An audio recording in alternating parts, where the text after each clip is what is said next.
Frank Garcia had a long and fruitful career working as a chief investigator for the Smithsonian Institution, teaching paleontology in Florida and making legendary fossil finds. A lot of fossils I've found responsible for 30 new animals to science, and I've had several named for me. He started visiting the Black Hills area long ago, finding fossils and giving others the same opportunity. I also came up in 1979 to Sioux County, Nebraska, and I spent something like 35, 40 years on that ranch. I became good friends with a ranch owner there named Milton Arner, the famed Arner Ranch, and bringing people from around the world and around the country to this area. I'd meet them over at Rapid City and bring them down to Sioux County, Nebraska, and we'd hunt fossils for a week, and we did it twice a year.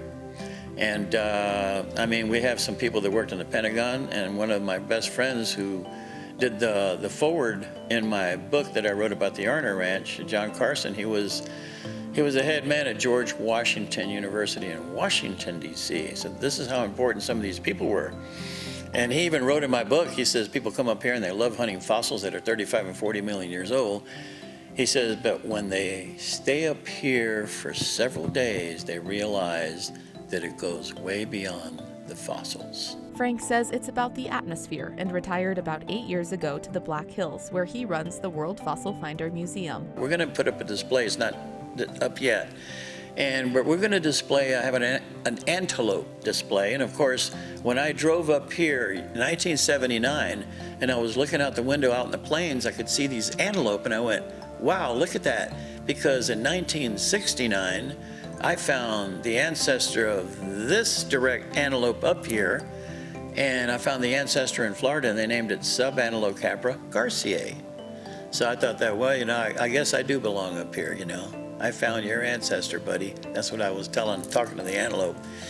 But, you know, I came up here, and I was expecting to just go ahead and just finally just kind of like retire and just take it easy. And I'm nearly 70 years old, moving into Edgemont, beautiful log cabin at the edge of town. But the thing is, I always wanted to find a mosasaur vertebrae, and mosasaur is a swimming reptile. We can't find them in Florida. Florida was underwater, and a mile and a half down is that layer anyway. So we can't find them up there. So I came up here and I made friends with a man in town in Edgemont named Gary Brown, and he takes me out to several miles out of town. He says, I'll take you to a place where we can find mosasaur vertebrae. So he goes right, I go left, and I run across this vertebral column that's all weathered away up here. And I stuck my knife into the ground, and I can feel all kinds of bones 2 or 3 inches below the ground. And bring my wife over the next day. And Gary and I, my wife, in 3 days, we dug up this whole mosasaur skeleton. Though he continues to search for and study fossils, Frank hopes to continue to inspire children through his outreach.